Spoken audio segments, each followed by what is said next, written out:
Okay.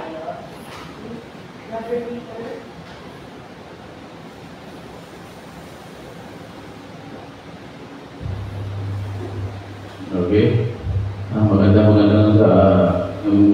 gabi sa ating lahat. Tuloy natin ang Panginoon sa gabi ito. Ating mag-awitan muna bago sa ating pagbulay-bulayan. Awitin natin ang page 26, For all you done. For all you done. For all you done.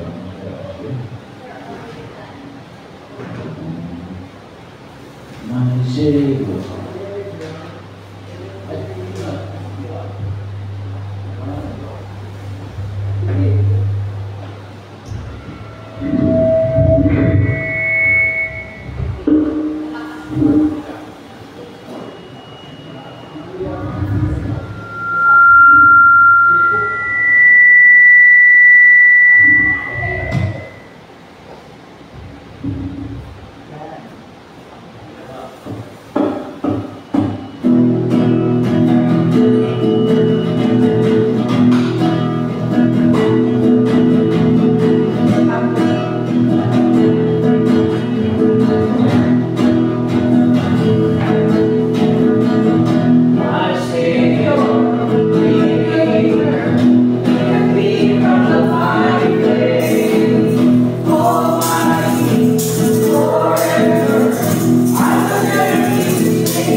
Panginoon Diyos, maraming kapunay sa gabi ito. Kami sama-sama, nagtibo-tibo upang kami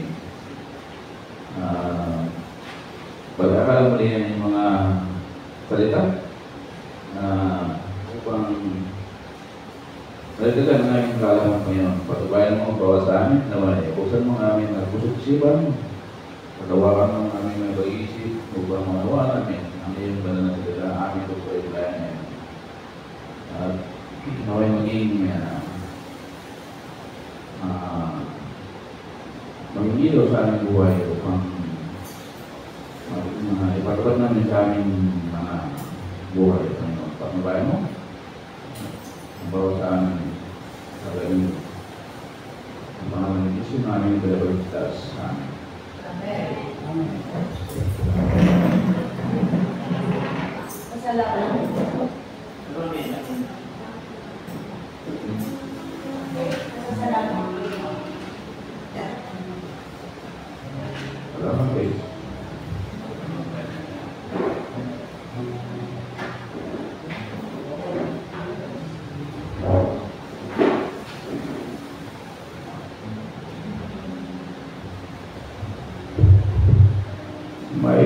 My days. Punta tayo sa pasasalamat o sa atin. Yung mga salamat natin, yung mga nakarang araw, nakarang makabutihan ng Diyos sa atin. Umpisahan ko na. Ako'y mulingin ko salamat sa Panginoon. Dahil sa mga binigyan niyang kabutihan, kaligtasan, pag-iingat niya lagi sa atin, dahil sa aming trabaho, araw at gabi, binibigyan naman ng kalakasan, kagalingan sa ating mga karamdaman at talagang pag-bilan ng tao, dumadami yung mga naramdaman. Again, sa Panginoon ko nang inaasa ang aking kalakasan, kagalingan. At maraming salamat at dinidinig na ang aking mga panalangin. Kaya din wala akong ininom na gamot. Gumagaling kusa yung aking mga sakit sa katawan. Mabait talaga ang Panginoon. Hindi ka nila iniiwan basta kay manalangin ng matahimik sa kanya, kanyang diligid. At kapag ko salamat din at narating gabi naman, ako'y makapagdalo sa ating gawain ito. Binigyan naman ng kalakasan. Yun lang po, maraming salamat.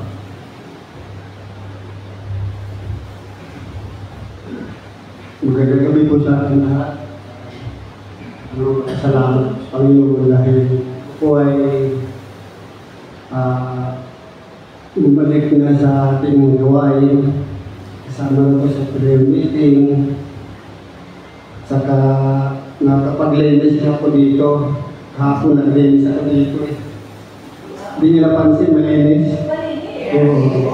Kaya yun, papasalamat sa Panginoon dahil binigyan na ako talaga niya ng kalakasan. Saka sa papataling niya sa akin, talagang pasalamat ko sa kanya. At saka sa pamilya ko, medyo okay na kami sa Queenie. Lumalambot lang naman niya ang isipan niya. Hindi na siya nag-atin ng siguro ko na ihipo din siya ng Panginoon na baguhin ang kanyang ugali. Kaya pasalamat ako sa Panginoon at sa Pilipinas. Salamat din ako na wala siyang sakit.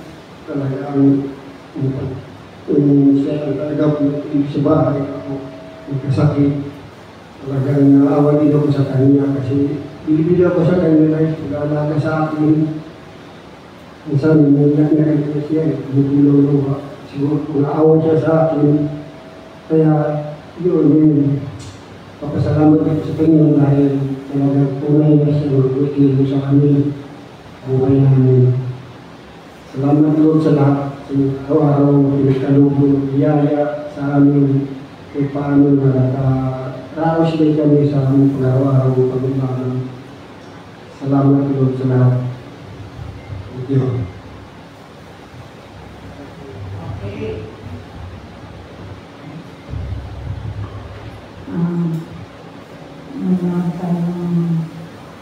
Nasa tulang buong araw, buong tulang ang Panginoon ang tulang bibigay sa amin ng lahat kalakasan at ang mga kaunting problema ay hanggang talaga sa palagin ang tutulong.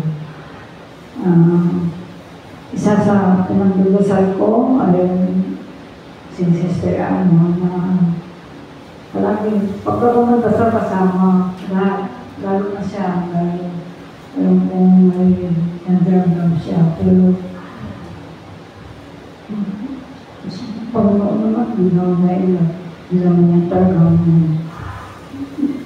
pabayaan ang mga taong bumahal sa kanya sobra-sobra naniwala sa kanya kahit siguro nasabihin ka na ng kamatayan kung parang tutulungan ka ng Panginoon, magbubuli ka pa ng matagal.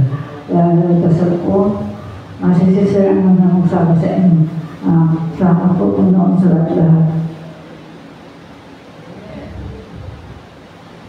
Nagpapasalamat po ako sa Panginoon dahil yung result ko po dumating na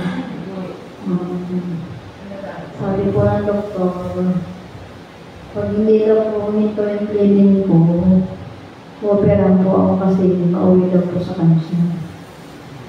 Kaya, padalanan ko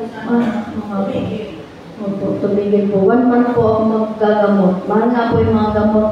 95 ang isang piraso.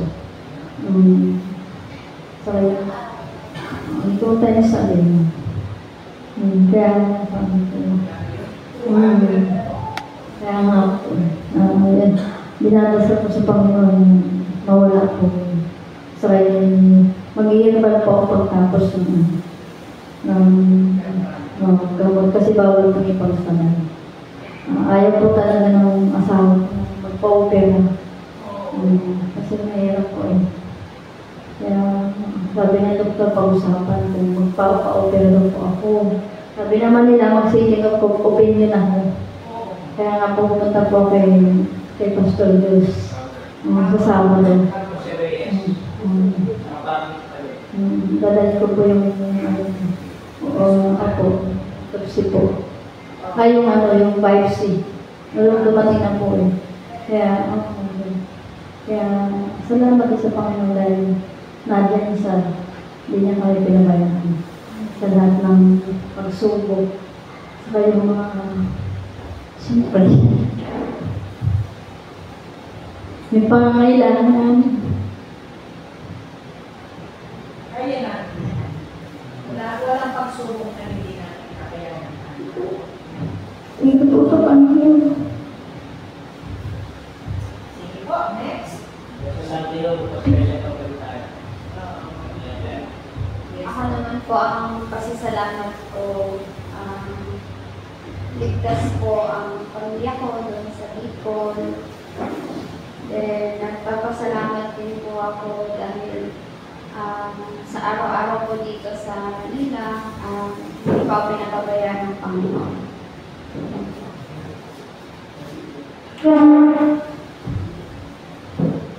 Magandang gabi po. Salamat po sa Diyos sa panibagong buhay at lakas na kanyang pinagkaloob. Marami ho ang mga nagkakasakit from the past days, no?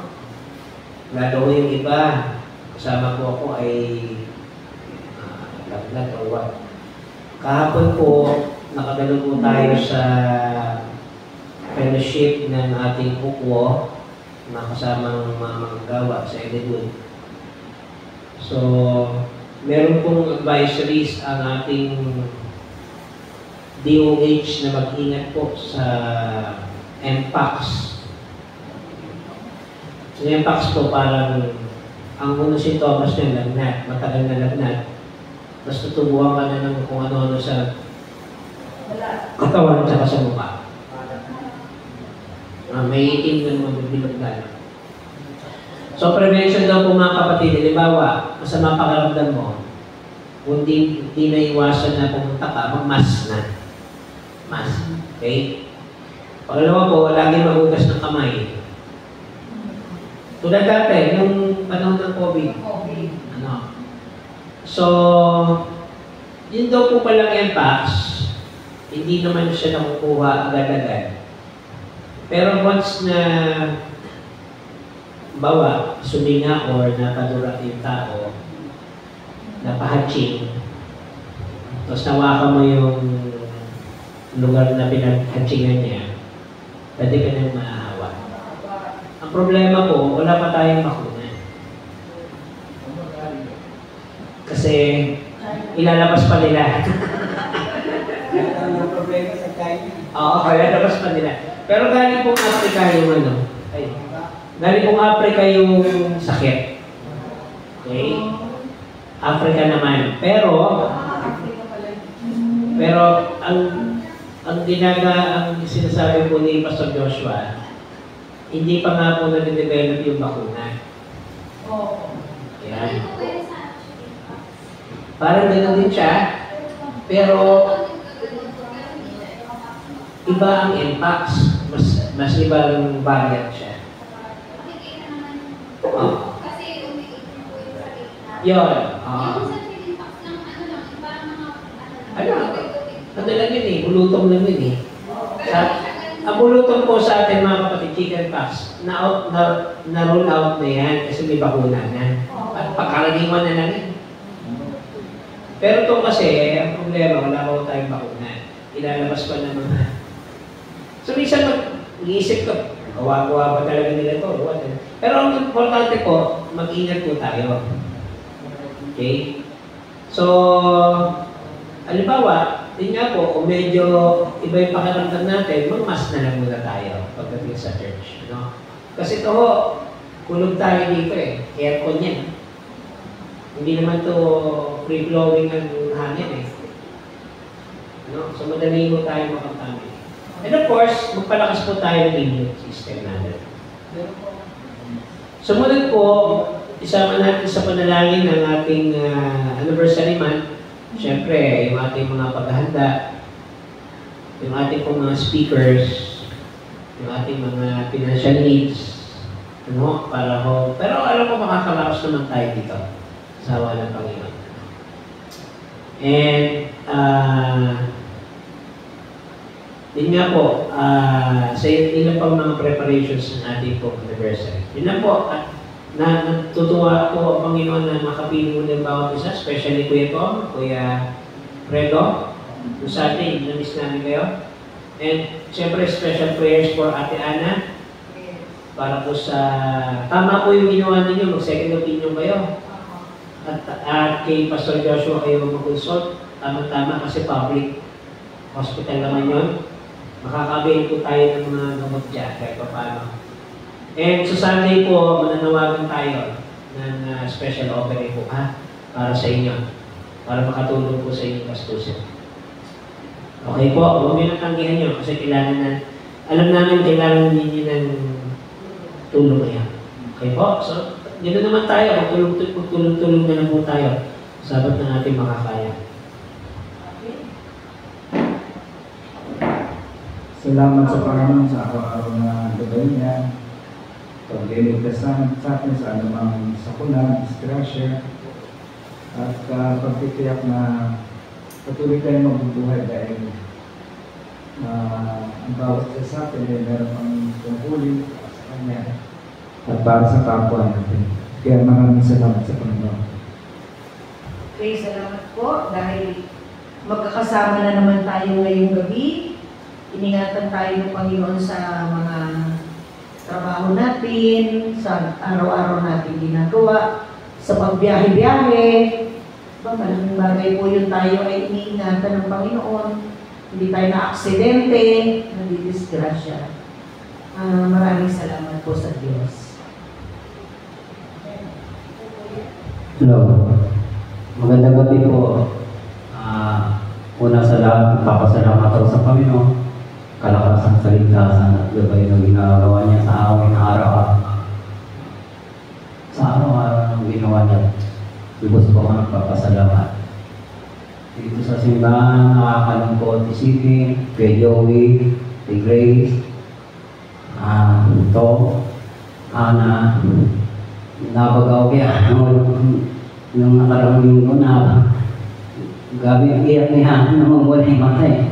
Doon ako nakakita na babae, iiyak, namamula yung mata. Then pumapasok sa isip ko yun, kaya sana, sana gumaling na kayo.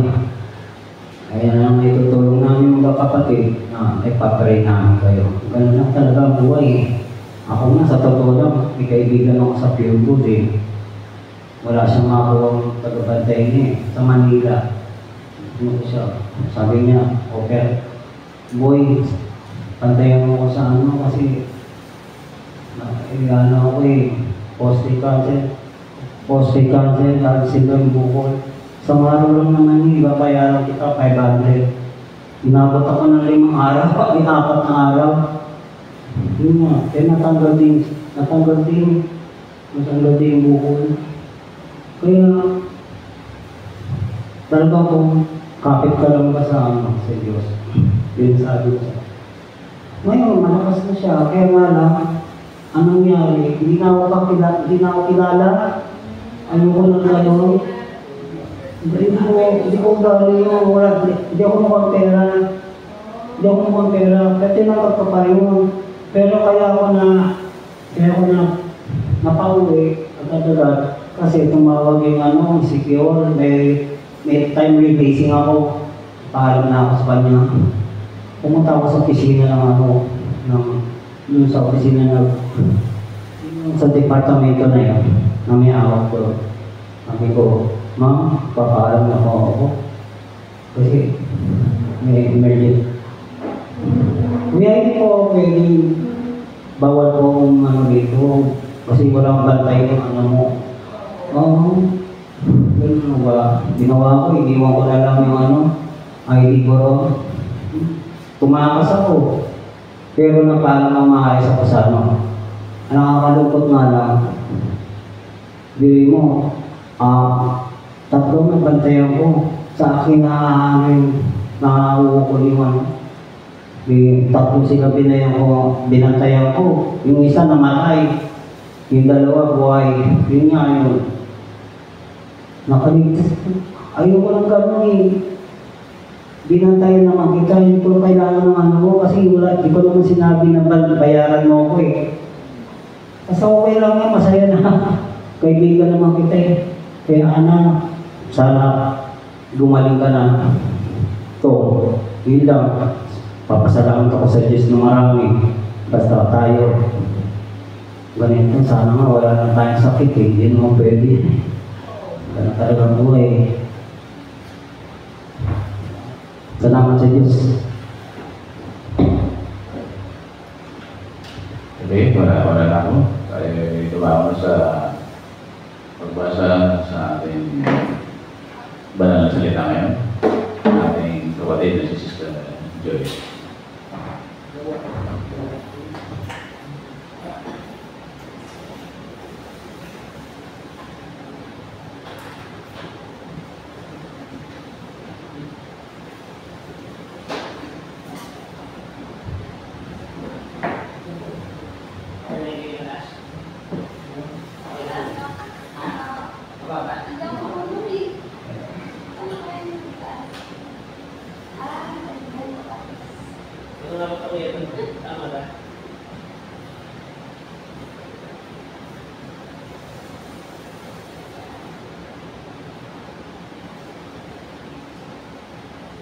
Brother Peter, paki-assist po.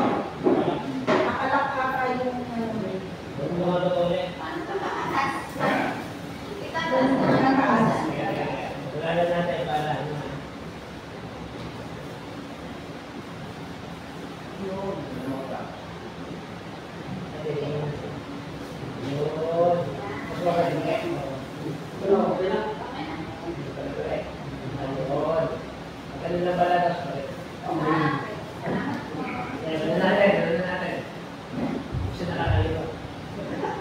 Ayan, babasahin ko po muna ang ating teksto. Matatagpuan po sa mga gawa, chapter 1, verse 1 to 11 po. 11 po muna.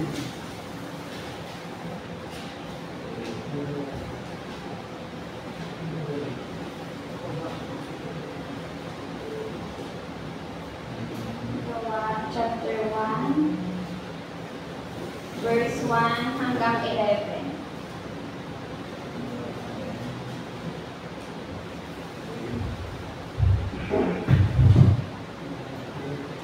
Ayan, nandiyan na po ba lahat? Yes po. Ayan, babasahin ko po. Mahal kong Teofilo, sa aking unang aklat ay isinalaysay ko ang lahat na ginawa at itinuro ni Jesus buhat sa pasimula, hanggang sa araw na siya'y umakyat sa langit. Bago siya umakyat sa pamamagitan ng kapangyarihan ng Espiritu Santo ay nag-iwan siya ng mga bilin sa kanyang mga apostol na kanyang hinirang. Sa loob ng 40 araw, pagkatapos ng kanyang pagkamatay, nagpakita siya sa kanila at sa pamamagitan ng maraming katibayan ay pinatunayan niyang siya'y buhay. Nagturo siya sa kanila tungkol sa paghahari ng Diyos. Samantalang siya'y kasama pa nila, pinagbilinan sila ni Jesus, "Huwag muna kayong aalis sa Jerusalem, sa halip hintayin ninyo roon ang ipinangako ng Ama na sinabi ko na sa inyo. Si Juan ay nagbautismo sa tubig, ngunit di magtatagal at babautismuhan kayo sa Espiritu Santo." Ang pag-akyat ni Jesus sa langit. Nang magkatipon si Jesus at ang mga alagad, nagtanong sila kay Jesus, "Panginoon, itatag na po ba ninyong huli ang kaharian ng Israel?" Sumagot si Jesus, "Ang mga panahon at pagkakataon ay itinakda ng Ama sa kanyang sariling kapangyarihan, at hindi na kailangan pang malaman ninyo kung kailan iyon. Subalit, tatanggap kayo ng kapangyarihan pagbaba sa inyo ng Espiritu Santo, at kayo'y magiging mga saksi ko sa Jerusalem, sa buong Judea at sa Samaria at hanggang sa dulo ng daigdig." Pagsabi nito, si Jesus ay inakyat sa langit habang ang mga alagad ay nakatingin sa kanya at natakpan siya ng ulap. Habang sila'y nakatitig sa langit, ay siya'y inaakyat. May dalawang lalaking nakaputi na lumitaw sa tabi nila. Sabi nila, "Kayong mga taga-Galilea, bakit kayo nakatayo rito at nakatingin sa langit? Itong si Jesus na umakyat sa langit ay magbabalik gaya ng nakita ninyong pag-akyat niya." Pinagpalad na po tayo ng banal na salita. Ayan, ang imimensahe ko po ay bago po yan, manalangin pa lang na tayo. Panginoong Jesus, maraming salamat po ngayong gabi ito dahil binigyan mo kami ng magandang panahon. Ingatan ko rin po ang mga paparating pa na dito, Panginoon. Pangunahin mo po ako sa aking pag-imensahe upang ikalumanan ko po na mabuti ang aking iyong banal na salita. Ito po ang aming panalangin sa pangalan ng Jesus. Ang mensahe ko po ay maiksi lamang po. Then, after po ng mensahe ko, kung may gusto rin po kayong i-share, may dagdag po. Para na rin po, para po mas maganda po na madagdagan rin po yung kaalaman rin po natin. So, ang binasa ko po, basahin ko na lang po yung ginawa ko po. Kasi hindi po sanay magsalita ng nakaano po. Basahin ko na lang po yung ginawa ko. Ayan. Ayan. So, ang akin pong binasa ay patungkol po sa ang pag-akyat na Jesus sa langit. Kumbaga, ito po yung ika-40 days after po ng pagkamatay niya. Kumbaga, meron din po ba tayo dito pas na pag namatay po yung tao dito sa UCC3, inaano rin po yung 40 days. Ayan, parang ganun din po yung dito sa atin, sa lupa. So, ngayon po, sa ating pong unang binasa, ito ay sinusukat ng mga apostol. Ito po ay sinulat ni Lucas kay Teofilo. Si Teofilo po, isa siyang, nung bata pa siya, namulat siyang hindi siya Kristiyano kasi yung mga magulang niya hindi Kristiyano. So, gusto ko dito iparating ng mga apostol sa gawa, isinalaysay dito ng mga apostol ang kanilang mga karanasan kay Jesus. So, ganun din ang kanyang mga aral at misyon na ibinigay sa mga alagad na humayo sa buong mundo at ipahayag ang mabuting balita. Dapat din pong pagnilayan din po natin ang pag-akyat ni Jesus sa langit kasi ito po ay nagdudulot ng kaligayahan para sa atin. Nagdudulot din po ng pag-asa dahil parang sigurado po tayo na meron na tayong tagapamagitan dun sa langit na siyang kumbaga host or hatol para sa atin. Kumbaga nandun na yung si Jesus, nauna na po sa atin. So, syempre, tanging hangad po ng kanyang pag-upo doon sa langit, ayun tayong lahat ay maibalik, lahat po doon. Hindi po yung, wag po tayong pakampante dito sa lupa. So, dito naman po, kung minsan po sa karanasan din po natin, kung about po doon kay Jesus, di ba po pumunta po siya sa langit. So, pag dito rin po sa atin, kung mahaling tulad, kung may umalis daw po or nawawala or namamatay po na pamilya po natin, sobrang nalulungkot daw po tayo, di ba? Parang, lalo na po kung pamilya mo, parang mo na yung mundo mo, parang hindi mo na alam na ano nang gagawin mo kapag wala na siya. Sabi daw po dito,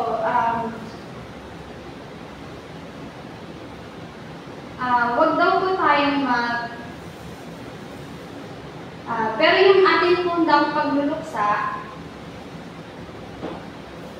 hindi dapat daw mauwi sa ganon, yung parang hinayaan mo na lang na magmukmuk na lang po kayo dito sa mundo or dito sa lupa. Minsan daw, bago po mawala yung isang tao, marami tayong sinasabi, ay mabait yan, ay ganyan yung ginawa niya. Tapos gagawin mo para lang maligtas po yung isang tao na malapit na po mawala. Di ba po?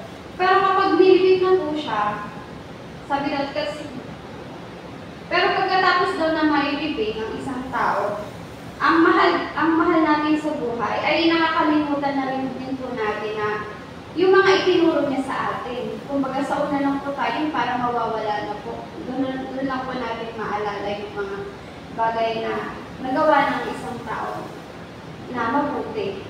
So, sabi daw po dito, wag daw po natin kakalimutan yung mga itinuro, kung lalo na kung kakilala mo siya, or wag po natin kakalimutan yung mga itinuturo po nila na mabuti dito habang nandito pa sila. So, lalo na daw po pagdating sa pamilya, o kaya pag mawala po yung magulang natin. So,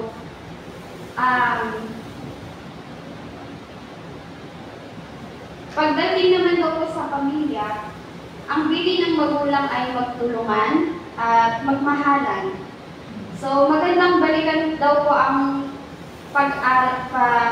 pangaral sa atin at kung yun ba ay nasimulan na. Kumbaga, lalo na daw po yung mga magulang natin, gusto lang daw naman ng magulang natin is magmahalan po tayo, magtulungan. Yun lang po ang gusto ng magulang. So, kumbaga, sa isip mo, nagawa mo na ba yung gusto ng magulang mo? Or gagawin mo pa lang?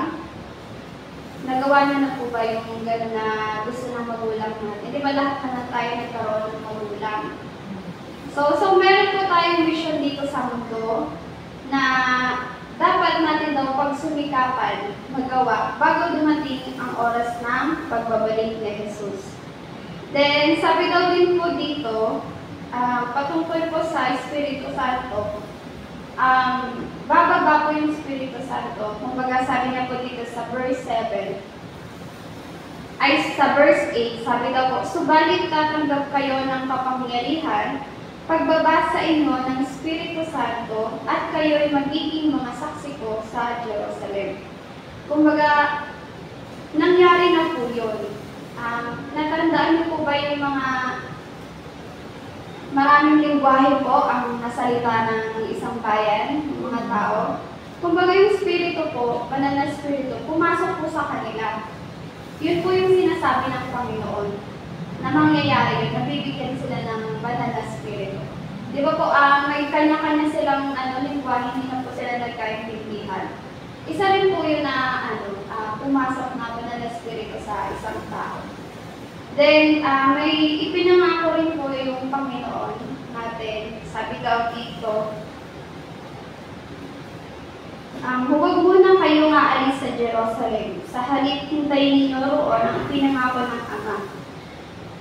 Natandaan niyo po, nung sa Old Testament po, di ba po yung Israel, lagi po sila may nangyayari sa lugar nila, may mga digmaan, tapos parang doon po rin nangyari yung ginawa ng Diyos na i-wash out lahat ng tao.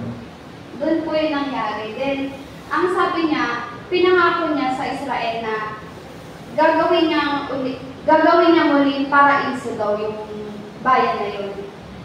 Kumbaga, hindi na po mangyayari yung mga nakaraang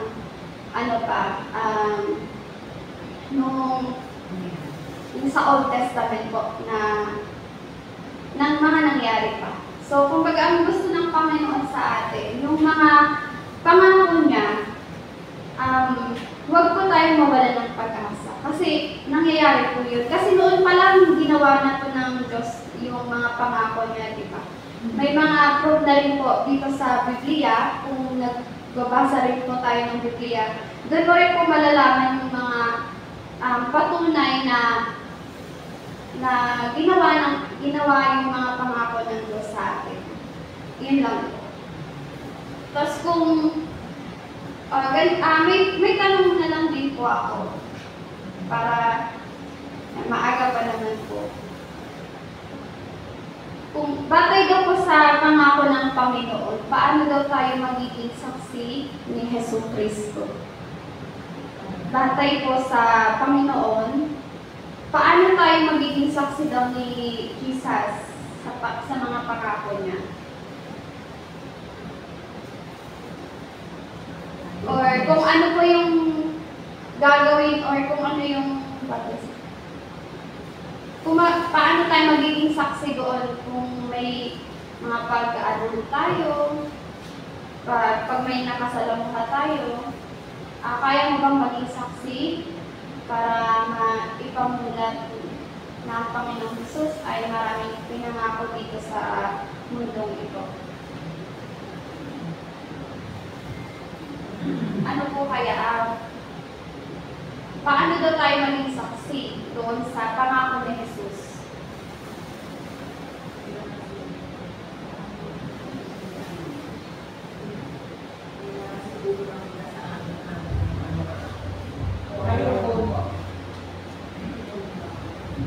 Halimbawa po siguro ay panghawakan natin kung ano man ang ipinangako ng Panginoon Diyos sa atin para tayo maging saksi. Kasi kung hindi natin pinanghahawakan yung mga nais ng Panginoon Diyos para sa atin, parang tayo ay ano lang ba yung dumadaan lang, hindi tayo nagiging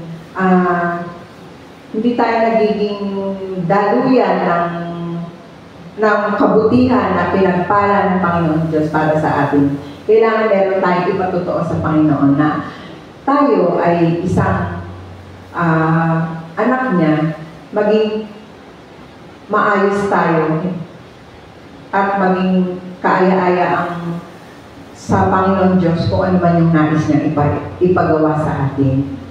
Karanasan, ganun. Meron pa po.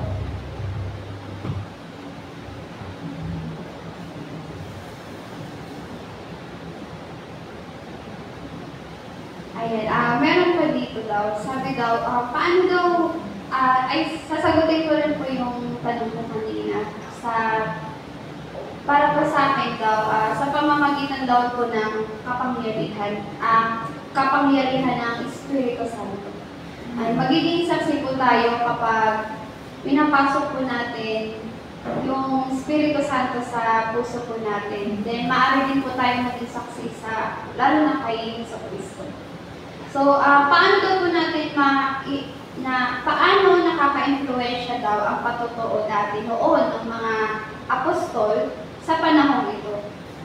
Kung paano nakaka-influensya ang patotoo ng mga alagad ni Jesus noon sa panahon ito po, ngayon.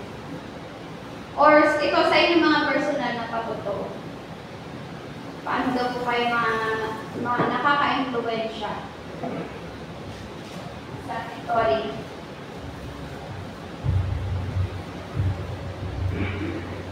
Po, nung panahon po noon, di ba, ang mga apostol, naka-influensya sila din sa mga tao sa kanilang paligid. Ngayon, tayo naman sa kapanahonan natin ngayon, maging mabuting halimbawa tayo sa ating kapwa para tayo ay maka-influensya at tayo ay mga anak ng Panginoon, maging patotoo tayo.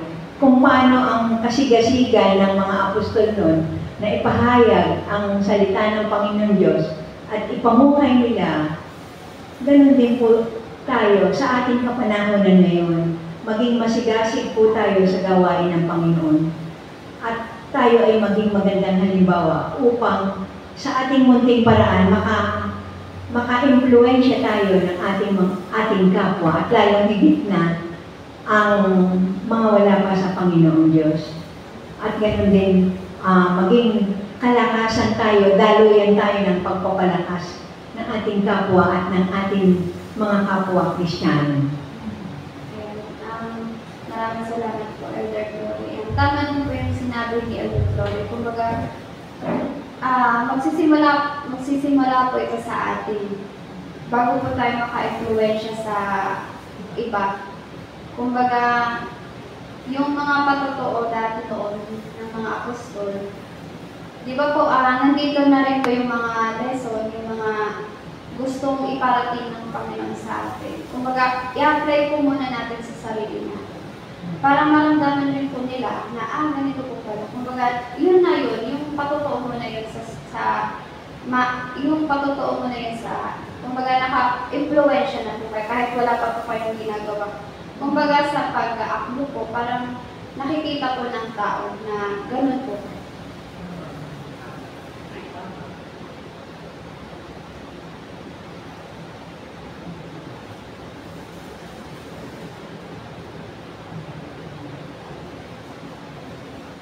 Ayun, meron pa po kayong maidadagdag pa doon sa desk.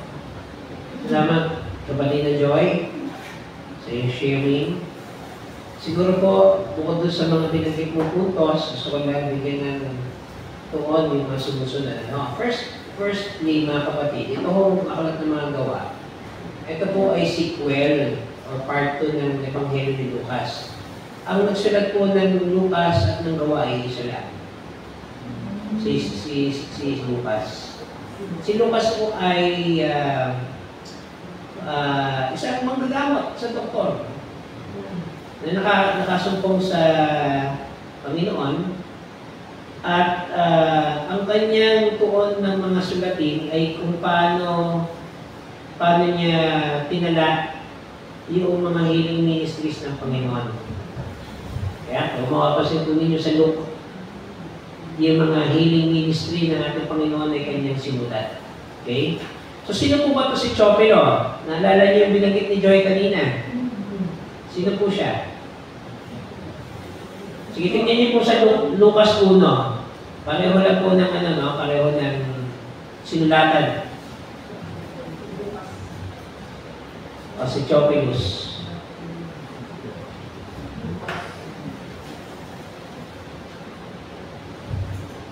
Pakibasa na po chapter 1, verse 3 lang.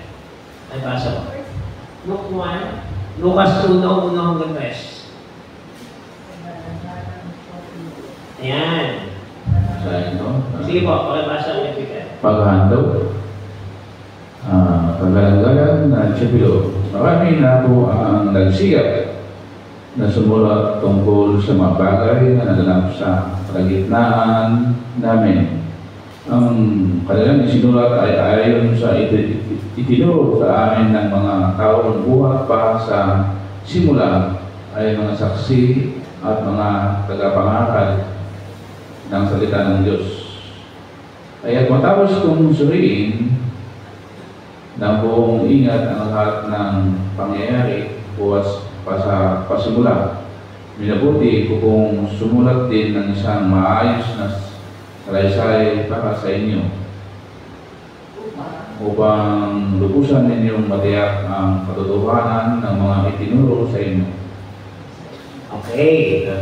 So, malinaw po yun, mga kapatid, na si Chopelo ay katuwang ni Lucas sa mga gawain, Parang ang relasyon nila ay si Pablo at sino yung kanyang sino yung partner po ni Pablo? Sino po? Si Timothy. Timoteo, tama po ba? Oo, yan. So yun po yung kanyang una nating punto dito ng mga alagad po ng ating Panginoon. Nag-develop din ng mga alagad. Yung mas susunod na mga second liner. So, importante po yun na tayo ay nag-develop ng mga susunod na leaders. Sapagkat, diyan po natin ipapasa yung yung susunod na generation ng mga future leaders ng ating church, maging ng ating pong community, ng ating society. Okay? So, nakita po natin yan, Unang punto po yan, na maging ang mga alagad ng ating Panginoong Hesus ay nagsanay, naghubog, at naghanda ng mga susunod na magiging tagapanguna at tagapagpatuloy ng ministeryo gawain ng Panginoon. Okay? Trainor siya. Trainor. Yes po. And of course, kailangan din ng training. Yung pong tagasunod. Ano po ba ang katangian ng mga tagasunod? Ang sinasanay. Una-una, matutuho tayong sumunod. Pag ikaw ay sinasanay, kung ano yung instruction sa'yo, susundin mo yan. Ano? Pangalawa, yung willingness na matuto. Kasi po, pag tayo punong-puno na ng kaalaman, hindi na tayo willing matuto. At basically, yun ang kahinaan natin bilang mga mananampalataya. So, dapat willing to learn tayo. At nandun din yung katsagaan. Kasi, sinasabi ng iba, ay, ba't po ko tuturuan? Mas marunong pa ako sa iyo, ha? Tapos babanatan ka pa na mas may pinag-aralan ako sa iyo. Bakit mo ako tuturuan? So yung mga ganong attitude ba mga kapatid, inaalis natin yan. Dahil isang tagasunod ng Panginoon, handa laging matuto. Maski na yung mga taong nakaabot ng mataas na antas ng pag-aaral. And remember mga kapatid, hindi assurance na kapag mataas na pinag-aralan mo, meron ka ng kaalaman talaga. Kasi po, ang pagkatakot sa Diyos ang pasimulan ng karunungan. Yun po yun eh. So once na tayo po ay kinikilala ang presensya ng Diyos sa atin, binibigyan niya tayo ng karunungan. Okay? So yung willingness to learn. Okay? Yung willingness din po na ano? Of course, obey, learn, ano pa? Maging kasangkapan para magpatuloy sa gawain ng Panginoon. Yan. So yung continuity. Ano? Bakit nga ba, pero yung mga kapatid, 1,000 taon na nakakalipas ha? Bakit nagpatuloy po yung gawain ng Panginoon? Dahil sa magintong pamamaraan. Na tayo ay handang sumunod sa Panginoon, handa tayong matuto, handa tayo ibaba ang ating sarili sa harap ng Diyos, ano? At sabihin na kailangan ko po ang inyong pangunguna, Panginoon, sapagkat ako ay mangmang sa inyong harapan. Ganun dapat lagi ang attitude natin mga kapatid. Kasi ang nature ng tao, dahil marunong, nasa kanyang lahat, yung science yun. Pwede niyo sabihin, hindi ko na kailangan ng Diyos eh. Pero hindi po yan. Sa katiting na karunungan mula sa Diyos, wala pa ho tayo. Kaya dapat po lagi tayo nagpapakumbaba sa harap ng Panginoon at sa harap ng ating kapwa. Okay. So pagdating po dito sa 40, okay. Sabi natin, napaka-significant po ng 40 sa mananampalataya. Okay? Mula po ng delikado ng Diyos ang tao hanggang sa tinatawag po nating unang kasalanan na nagawa ng tao ay nagsimula na po yung ganitong cycle. Ano? Sa pananampalataya, hindi po kasi yung 40 means completeness o completion. Ano? 40. Ngayon, ang unang account po niya noong 40 days na naglagay si Moses sa Mount Sinai upang tanggapin po ang utos ng Diyos. The first 10 commandments. Bakit first 10 commandments? Kasi po, may mga sumunod pang mga utos ng Panginoon eh. First 10 lang po yun. Kung titignan niyo po yung mga kalat ng Levitico, and of course, yung Exodus, marami pang mga ibinili ng Diyos kay Moses. But the first 10 commandments po, 40 days siya naglagi sa Mount Sinai. Okay?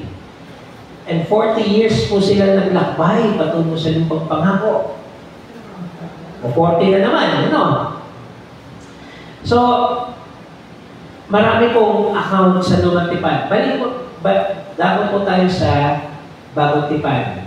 Ang ating Panginoong Jesus ay pumunta sa ilang. at nag-ayuno na nanalangin sa loob ng 40 araw. Doon siya tinukso ng diablo at napagtagumpayan niya yan.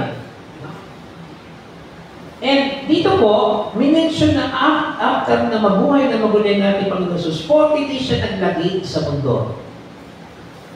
Okay. So ano pong ibig sabihin nito? Ang 40 po ay nangangahulugan, sinasabi natin, completion ng kalooban ng Diyos sa buhay ng tao. No? And hindi lang po yun tatapos sa 40, nagpapatuloy po yun sa buhay ng mga alagad. Okay, so aside from completion, ito rin po ay naging preparation ng ating Panginoon. Sa loob ng 40 araw, inihanda niya ang kanyang mga alagad. Ano ho? Actually, kung tutuusin, pwede niya pagalitan yung mga alagad eh. Di ba? Wala na doon si Pedro.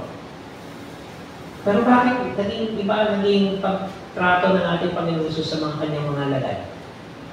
Pwede na niya i-reject yung kanyang mga tinrain na mga disciples. At pwede niya sabihin, bakit ganyan kayo? Iniwanan niyo ako sa ere. Tabla-tabla na lang tayo.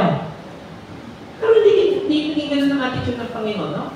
Kasi nakita niya na yung ating limitasyon bilang mga tao, kailangan pa rin ng kanyang presensya because mahal niya tayo.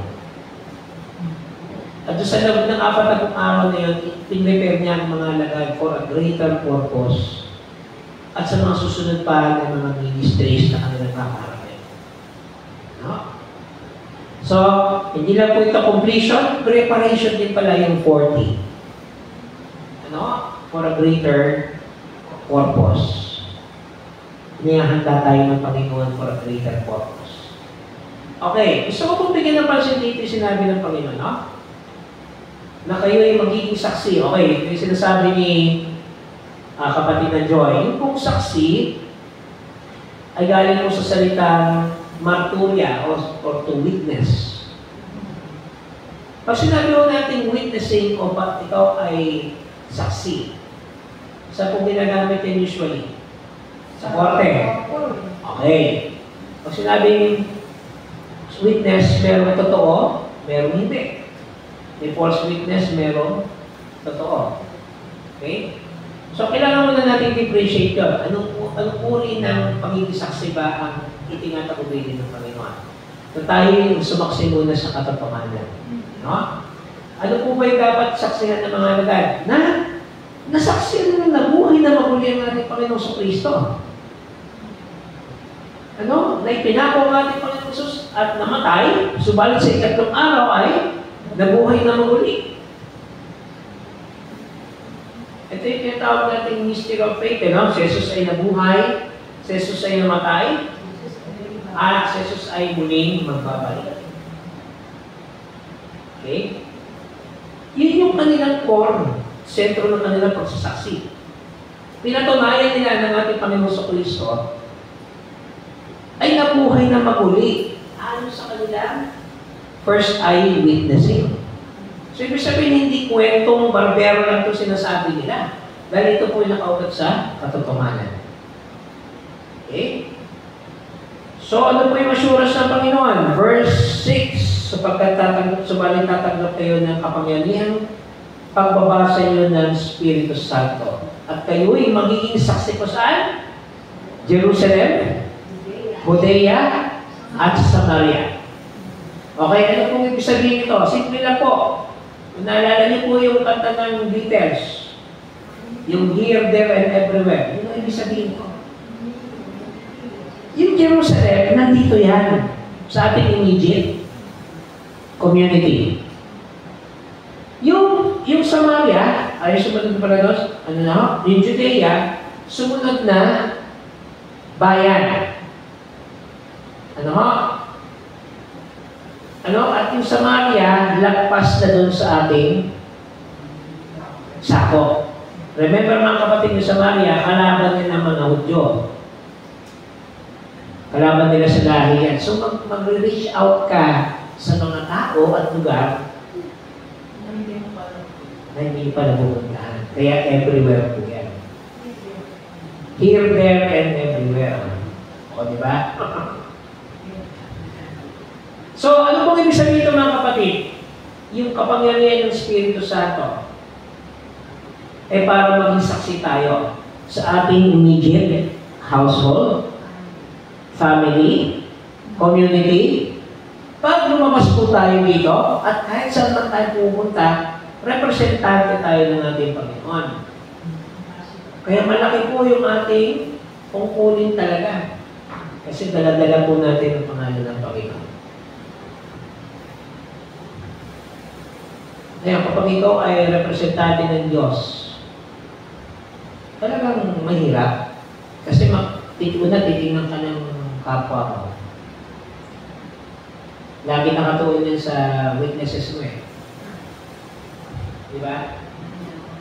Kaya, ang challenge naman sa atin, paano natin babaguhin yung ating mga naging kakulangan. So, tuloy-tuloy po talaga na processing yan, mga kapatid. Ano? Ang pagiging isang saksi ng Panginoong Yesus ay ang upang sabihin at isabuhay, iproklama at isabuhay na tayo po ay nasa Panginoon. At dyan po tayo tutulungan ng Diyos kasi kung tayo lang hindi natin kaya po yan. Mahirap maging Kristyano mga kapatid sa totoo lang. Pag nasa right track ka na, minsan mawawala ka. Kapag nasa tamang wisyo ka, yung ibang spirit ka papasok sa utak mo. Tama ba? Minsan nadadala tayo ng ganong ganong witnesses po natin. Sabi nga ni Apostol Pablo, the spirit is willing, but the mind and body is weak. Kasi napapangibabawan tayo ng limitation natin bilang tao. Siyempre, kapag pagod ka na, kapag gutom ka na, diyan lumalabas ang tunay na ugali ng tao. Pero, yun ang hinihingi natin sa Espiritu Santo na magkaroon tayo ng control. Magalit naman tayo, hindi ganun katagal. Tama po? Sino bang tao hindi nagagalit? Sige nga. Magalit naman tayo, hindi tayo magtatalay ng sama na loob ng matagal. Ano? Madaling makalimot, madaling makaahon. Yun ang rule ng Espiritu Santo, mga kapatid. Dumaan man tayo sa mga ganong klase ng sitwasyon, hindi niya pananatilihin sa buhay natin yun. Inaalis niya agad sa atin. At nagkakaroon tayo ng pagpapasimulang muli. Nare-refresh po tayo. Nare-reborn. Ano? At nagkakaroon ng pagkakataon ng makapaglipot ulit. So, tanong po ng ating kapatid na Joy, paano ulit? Ano yung question ulit? Paano tayo magiging? Saksi.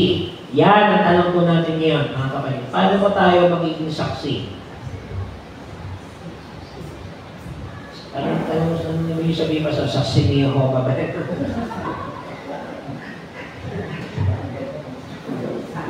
Actually, ito nila kinuha yun. Pero ano bang uri ng witnessing na tinatawag natin yung pagpapatotoo? Sino ba ang pinapatotohanan natin? Ano ba ang pinatotohanan natin? Ayan. Ito yung challenge. At kapag pinag-usapan po natin yung teachings niyan, medyo malilito po talaga tayo.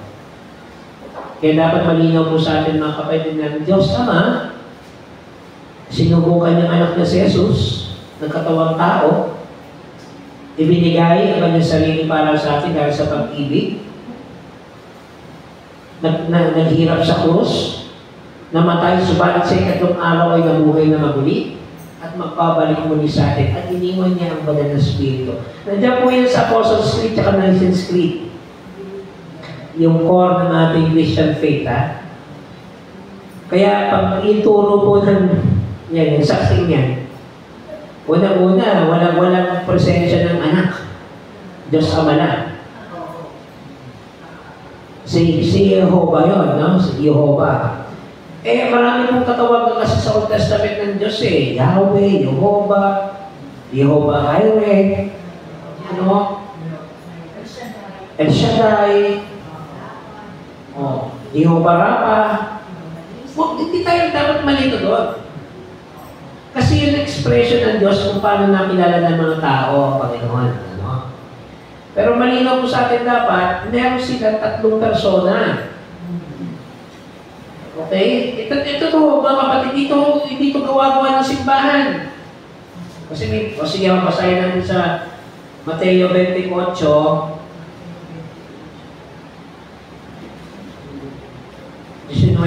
Sige nga ho. Mateo 28, 19. Sabi nila, yung Trinitarian triune God o yung Trinitarian na doctrine, gawa-gawa lang ng simbahan Romano Katoliko yan, lahat ng Protestante. Sige nga ho, pakibasa na ho. Kaya kumayo kayo, gawin mo alagad mo ang mga tao sa lahat ng mga bansa. Bautismuhan niyo sila sa pangalan ng Ama at ng Anak at ng Espiritu Santo. Hindi ko ginawa ng simbahan ko. Binagit po yan ng Panginoon mismo. At ina-acknowledge niya yung God in one, pero may 3 persona. Dapat malinaw po sa atin yan, mga kapatid. Kasi dyan tayo nadideceive ng ibang mga doktrina. Doon pa lang, kaya argue na nila, ang Diyos ay isa lang.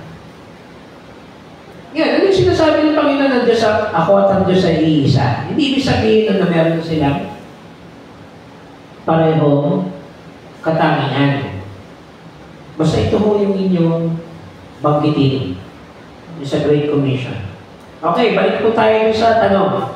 Napapunta tayo sa saksi. Kasi, bakit po? Dapat hindi tayo nalilito dyan eh. Dapat alam natin yung ating stand at pinaniniwalaan. So, ang tanong po ng ating kapatid na Joy, paano tayo magiging saksigaw, mga kapatid? Paano tayo magiging patotoo? Ayan. Ano ba ang patotoong Kristiyano? Sige nga po. Unang-una, sinisikap po natin nga na maging representante ng Panginoon sa lahat ng panahon at sa lahat ng lugar. Okay po? Na yung pagiging Kristyano natin, hindi lang dito sa loob ng church o doon sa mga piling lugar. Ibig sabihin, kahit saan, nire-represent mo ang Panginoon, kaya dapat hindi mo ipapahiya ang Diyos. Ang Panginoon. Kasi minsan tayo, mamimili lang tayo ng lugar, dito lang ako. Pero pagdating dito, wala na. Hindi ho ganun eh. Ang isang patotoo, ang isang nagpapatotoo, isang witness, talagang bit-bit niya si Jesus sa lahat ng panahon. O sige, dagdagan niyo na po. Ano pa ako? Paano tayo magiging patotoong Kristiyano? Paano ang ating dapat gawin? Sige nga po. May konting na may dagdag yan eh. Diyan ba yung mga Kristiyano, sana yung patotoo, ay dapat tayo para maging saksi tayo sa gawain ng Panginoon ay yun, tawagin natin yung kanyang aral at kaya natin ipaglaban ang kanyang kapiran. Hindi yung tayo ang maakay sa iba. Hindi tayo dapat pagtanggol natin ang katotohanan. Huwag tayong pataro sa mga sa mga ibang wala sa Bible. Kaya naman ibang religion dyan ay nililigaw ka lang. Tapos pag wala ka sa tamang kapya, talagang ikaw ang makakain. At bilang hinuhubog, napansin natin na bago pakiras ng ating Panginoon Diyos sa langit, ay sinigurado niya talagang dumaan sa matinding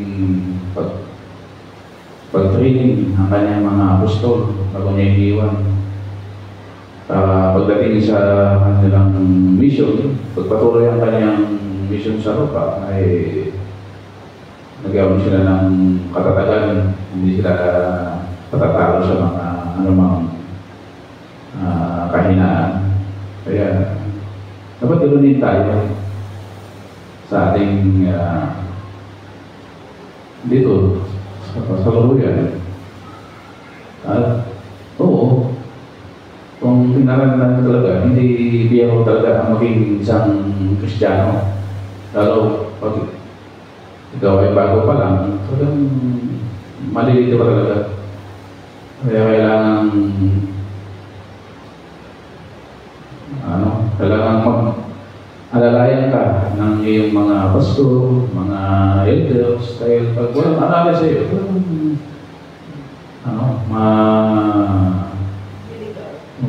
maliligaw ka sa landas. Kaya kailangan natin yung mentor ng ating mga pastor. Dahil hindi biro magturo ng balang salita Kasi pag nagtuturo ka na wala sa Bible, maliligaw yung mga nililit mo. Kaya kailangan natin yung aral talaga. Naalala tayo ng ating mga pastor. At ating mga mas malalim ang kalaman sa Bible. Hindi tayo magmarunong. Hindi tayo, alisin natin yung pride natin na mas marunong ako, mas marami akong alam. Hindi, tanggalin natin yan. Ay, napapangatin ko yan sa ibang simba, gano'n. Pagalingan. Kaya tuloy nagkawatak-watak sila. Dahil walang hindi sila sumusunod ng aral ng Bible. At ganda natin mga pastor. May panalangin natin yung ating mga pastor dahil karamihan sa kanila, tinutokso sila din. Siya ay Panginoon Diyos na tinutokso din sa aralas. Atong mga kaya natin, mga pastor natin ay din yan, sinusubok lagi ng demonyo. Kaya mas lalo tayo, kaya pag mahina yung panampalataya natin, talaga tayo matatangay tayo talaga sa tukso. Kaya kailangan natin ang alalay ng ating mga pastor, ating mga elders, upang hindi tayo lalong maligaw sa tamang kapira ng Panginoon Diyos. Yun lang po mga sa mga.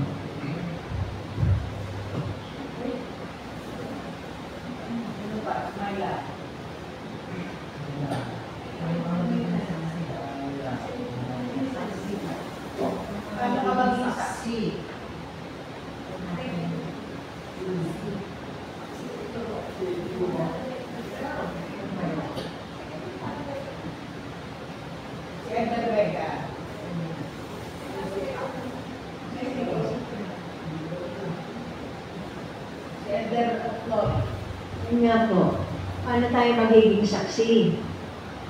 Una-una po sa ating pamumuhay. Number 1 po yan, dahil yan po ang tinitignan ng mga nasa labas.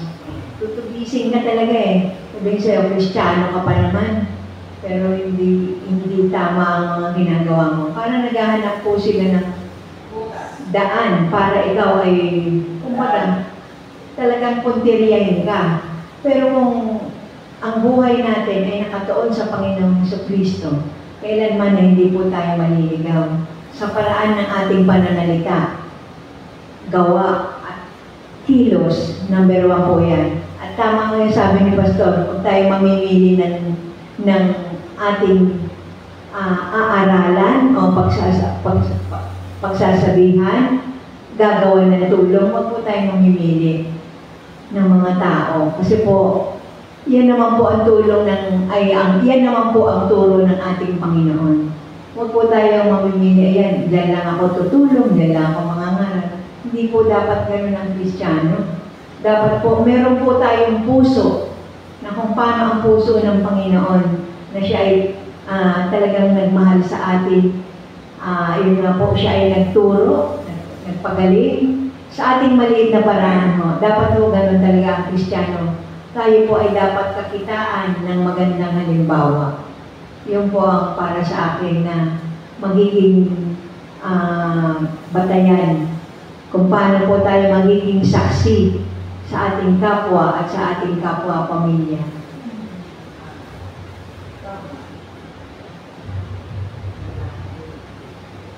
So, meron pa? Additional ba yung saksi? Wala daw.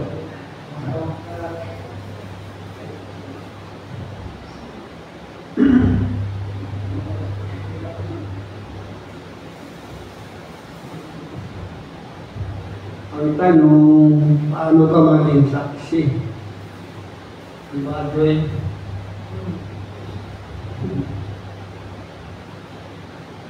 Paano yung yun nga, no? Kailangan lang tayong kapipitag tayong mga Kristiyano ay meron tayong mga pinangahawakan na ano natin, mga sa atin.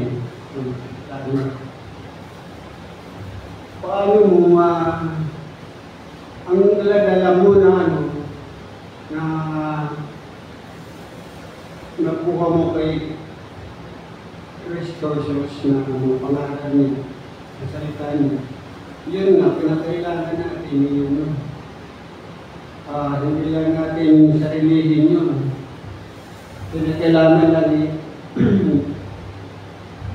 ipahayag natin ang kanyang salita, itong tao, para makita sa mga tao na ito sa kanyang pangalan ni Kristo. Sa kanyang saksi, no? Na tunay nga na ito ay nakasaksi mismo kay Kristo sa kanyang may pagkabuhay. Diba? Kaya yun na, kinakailangan ihayag mo yun. Yung naman yung ibang tao para malaman nila.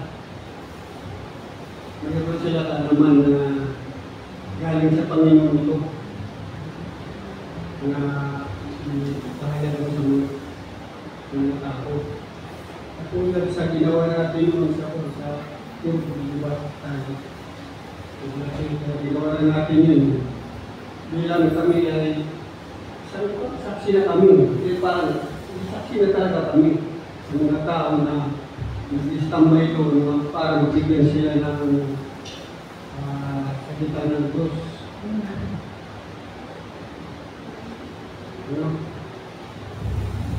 Ano ba?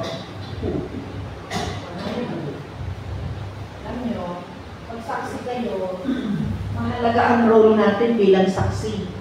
Kasi, kita mo, sa mga kaso ngayon, ang witness, ang inaalagaan talaga. Bakit? Siya yung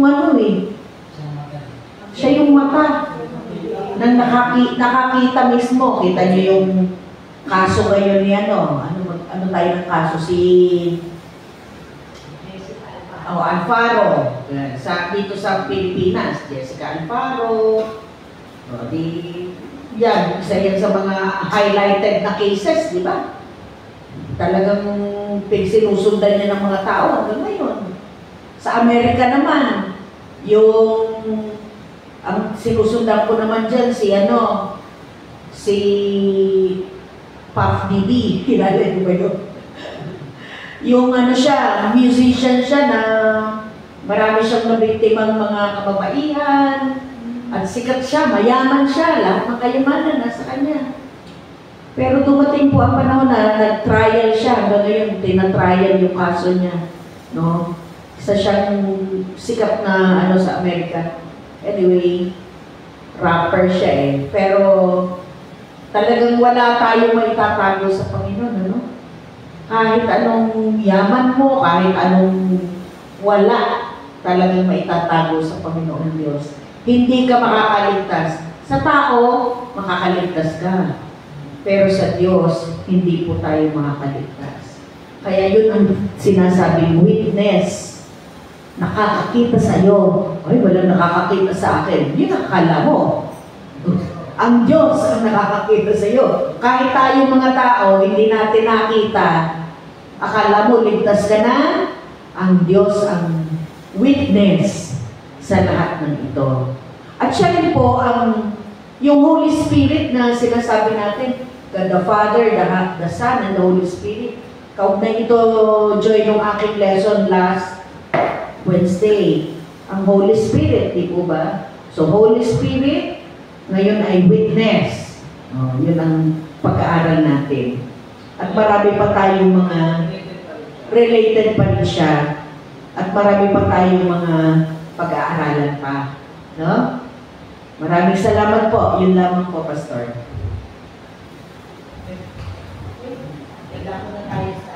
Okay, walang ano. Dito ako sa mga prayer request. Yung mga kapatid. Kaibigan po na yung kapatid nasa ospital, Sige, ano na. Ang bahala na. yung Joy, pakibasa nga po ang pangalan na sa Pasay nasa ICU. Siya malakas. Manlapa. Saan nga yung sinabi ko po?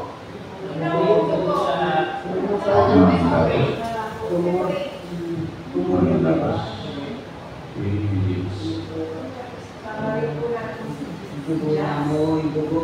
Ano po sinasabi dyan sa Yes.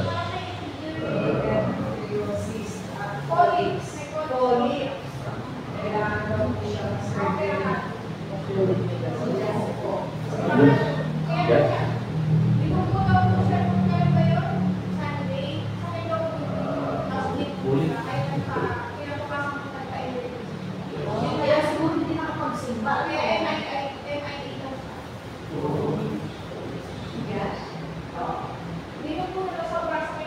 Sino ba sa inyo ang mga prayer request ko? Si Ana, nanalangin po natin. Ana. Si Under Joby. Yung ating po anniversary. Kasi sa Sunday po ay pangalawang linggo ng ating aniversary. Prayer request ko ngayon sa tito ko na sana tuloy-tuloy na yung kagalingan niya ang gawa ng na-hospital sa Sasami sa Mandi Diyos. Ngayon, Antonio Melia. Antonio Melia. Ngayon, tuloy-tuloy pa rin ang ano niya, dialysis eh. Kaya, bumababa yung dugo niya. Kaya hindi na siya magkapain. Sana po, Lord, tulungan mo po sila.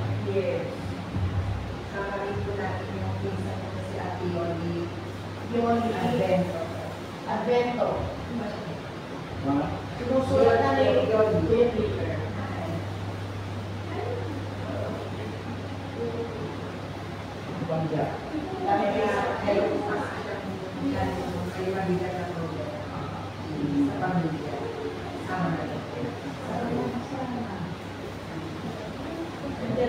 Si Sister Ana po. Okay na. Wala na. Joy, meron ka pa prayer request? Wala na po. Because si Tomas, Elder Joey, si Ana, si Jacel, ako sa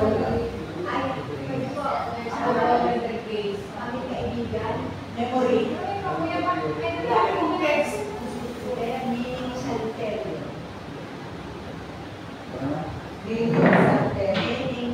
Meaning Santelio. Kasi ano siya yung pag-iwag Santelio? Yung ano niya? Sinabi niyo pa sa Joshua sa advanced cancer.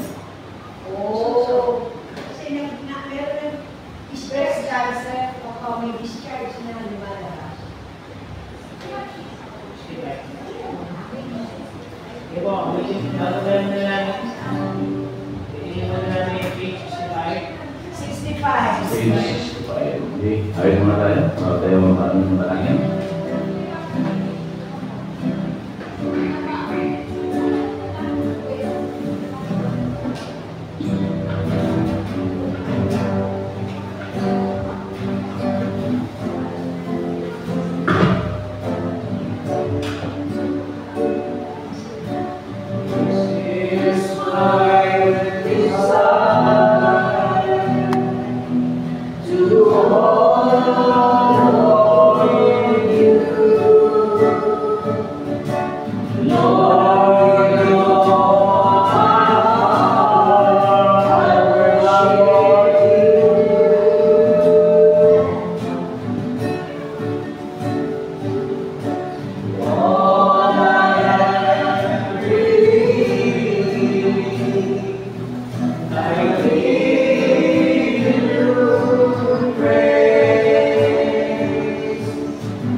silent prayer lang po. And then, lalagunin po ni Pastor Melvin ang aming pananalangin. Sasabihin po ni Brother Peter yung mga prayer concerns. Tayo manalangin. Pinapanalangin namin Panginoon, aming kapatid na si Mantapas sa PDH. So, gawain mo siya. Ipuhin mo Panginoon, manuwan kanyang karamdaman, kanyang namumukong dugo sa kanyang ulo, kay iyong alin Panginoon, upang maramdaman niya ang iyong pagmamahal sa kanya. Ganoon din ang aming kapatid na si Jess na siya ay may sakit na polyps at iba pa na maigaw ang lumabay sa kanya. Ibuhin mo naman ang kanya mga sakit. Daramdam mo na harap mo siya. At sa iyo lamang inaasa ang mga sakit na ito. At walang imposibility sa iba yun. Ganun din ang aming kapatid na si Ana, si Balatong, Elder Chewy at si Sister Grace. Ano pa lang rin ang mga sakit sa iyo namin.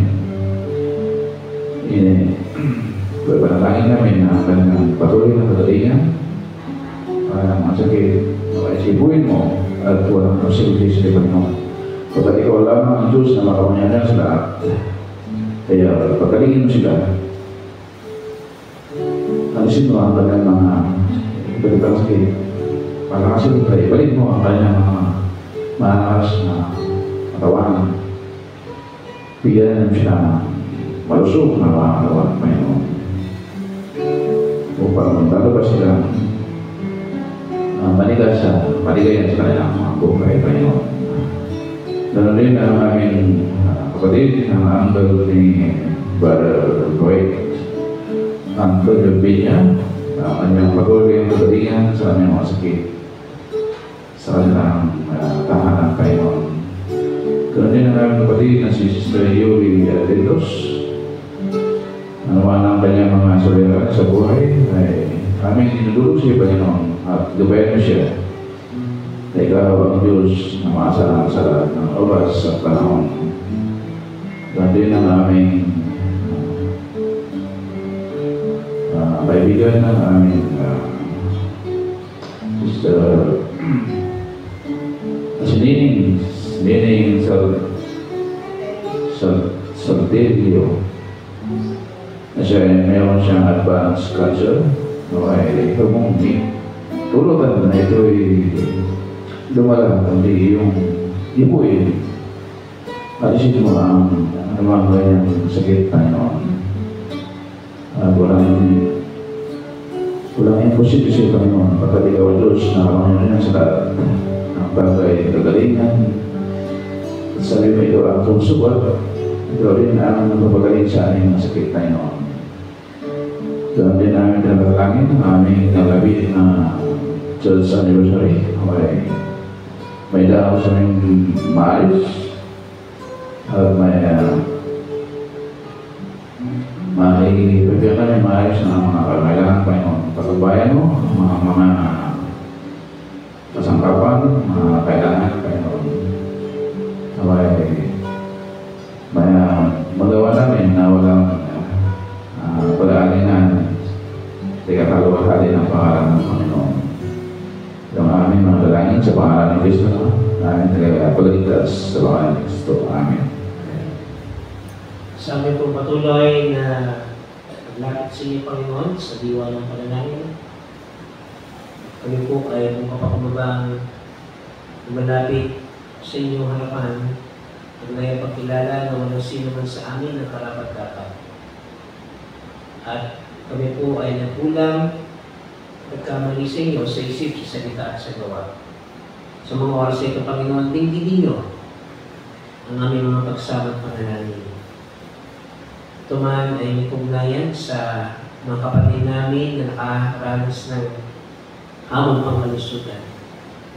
Sa mga kapatid namin na may mga dinadalang suliranin sa kanilang personal na buhay, maging sa kanilang pamilya, sa buhay mag-asawa na iba pa ng mga kapatiran, sa buhay ng iglesia, sa buhay namin bilang komunidad at bilang isang bansa, Panginoon. At sa mga pangyayari na gaganap sa ibayong dagat o Diyos, na dulot ng kapalaluan din ng mga tao tulad namin. Panginoon, gawin niyo po kami maging buhay na patotoo. Hindi ko namin kakayanin naging sa lahat ng ito, Panginoon. Kinakailangan namin ng iyong presensya at pangunguna. Hindi po kami ganap sapagkat lagi kami nagkukulang at nagkakamali sa inyo at sa aming kapwa.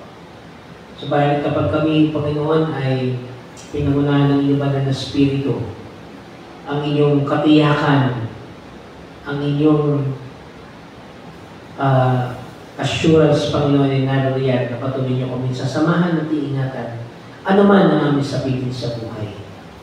Kayo ang lagi nakaalala at nakaagapay sa aming Panginoon. Kung kaya dalangin ko rin po ang bawat kapatirang narito sa gabi nito, sa aming kapatid na Joy, kapatid na Ana, kapatid na Sandra, kapatid na Becca, Flory, kapatid na Myla, nandiyo sa amin kapatid na Tom, kapatid na Peter, kapatid na Fredo, sa aming kapatid na Joey at Grace. Sa iba pa namin mga kapatid at Panginoon na hindi namin nakapiling sa gabi nito, ano man ang kanilang kadahilanan, ay patuloy namin tinataas sa inyong dakilang pangalan ng Panginoon. Ganun din, ang buong buwan ng Hunyo, ay maging mabungat, maging makabulod po sa buhay ng inyong iglesia sa lakong ito. Sa pagdiriwang namin ng 81 taon ng inyong katapatan ng Diyos. Ng 81 years ng inyong patuloy na pagkalinga at pag-agapay sa iglesia nito. Buong aming paniniwala, Panginoon, na kailanman na hindi nyo kami papabayaan at iwanan sapagkat kayo ang Diyos na buhay at makapangyarihan sa lahat. Ingatan niyo po kami sa aming pasamantalang paghihiwalay, Panginoon, at igawad ang pagpapala, ang kapayapaan at ang biyaya mula sa inyo. Ito po ang aming pagsama at panalangin namin pasasalamat sa tanging pangalan ng Jesus, naming Panginoon at tagapagligtas. Amen. Tayo po'y magkaloo at ating tumitin ang Give thanks with a grateful Give thanks to the Holy One. Give thanks because